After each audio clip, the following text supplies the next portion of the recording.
जुवांवा पोरमोणे जेजू क्रिस्ताचें शुभ वर्तमान 24 वोळ 5 ते 41.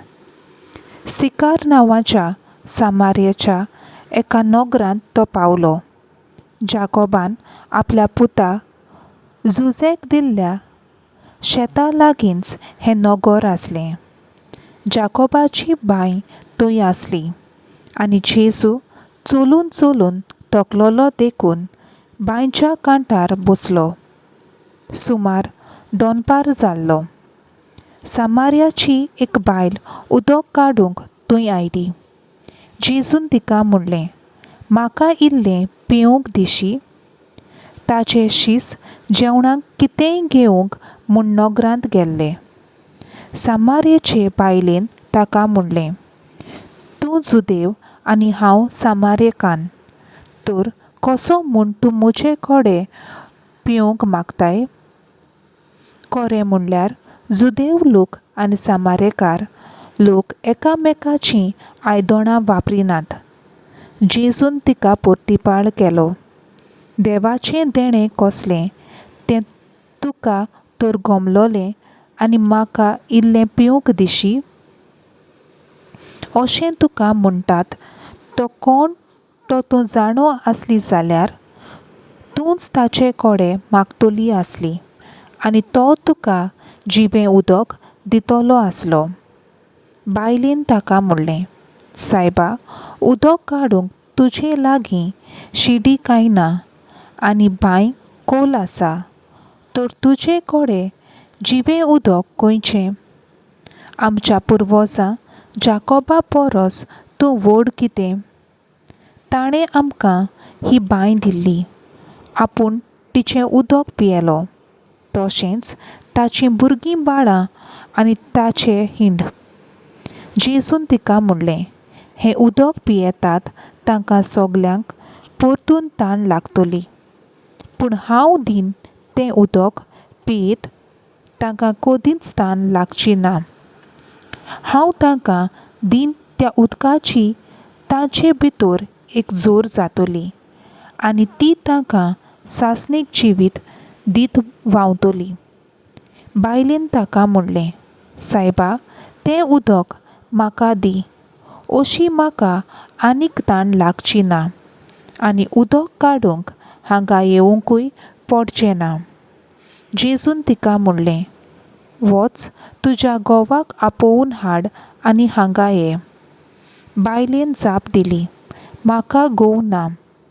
जेजून तिका परतून म्हणलें, म्हाका घोव ना हें तुवें सारकें सांगलें, कित्याक तुका 5 आसले आनी तुज्या सांगाता आतां आसा तोय तुजो घोव न्हय. हें तुवें सारकें सांगलें.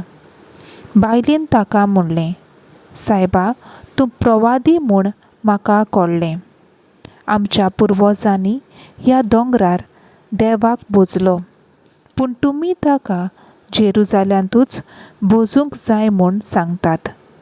जेजून तिका म्हणलें, म्हजें आयक बाय, तुमी ह्या दोंगरार जावं वो जेरुजाल्यांत जावं बापाक भोगची नात आसलो वेळ येवचो जालो.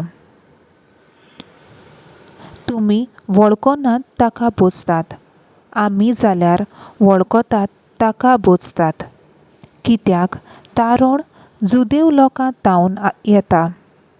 पूण असलो वेळ येता, खरेंच म्हणल्यार हो वेळ पावलो, की खरे भोजपी आत्म्या आनी सोतान बापाची भोक्ती करतले, कित्याक म्हणल्यार असलेंच भोजपी बाप सोदता. देव आत्मो आनी ताच्या भोजप्यांनी ताका आत्म्यान आनी सोतान भोजूंक जाय. बायलेन ताका म्हणलें, मेजायस म्हणजे क्रिस्त येवचो जालो म्हूण हांव जाणो. तो येतलो तेन्ना आमकां सगळें सांगतलो. जेजून तिका म्हणलें, हांवूच तो तुजे कडेन उलयतां तो. त्याच वेळार ताचे शीस थंय पावले आनी एके बायलेन लागीं उलयता तो म्हूण तांकां अजाप दिसलें. पूण तिचें तुका कितें जाय वो तिचे कोडे तूं कित्याक उलयताय अशें कोणेंच विचारलें ना. तेन्ना ती बायल उदकाचो कसलो कोळसो थंयच सांडून नगरांत गेली आनी लोकांक म्हणूंक लागली, हांवें केलां तितलेंय कोण एकल्यान म्हाका सांगलां. येयात आनी ताका पळयात. होच क्रिस्त जायत काय? तो लोक नगरांतलो भायर सरून ताका मेळूंक आयलो. इतल्या म्हणसर शींच ताचे कोडे मागताले, राबी, जेव आतां.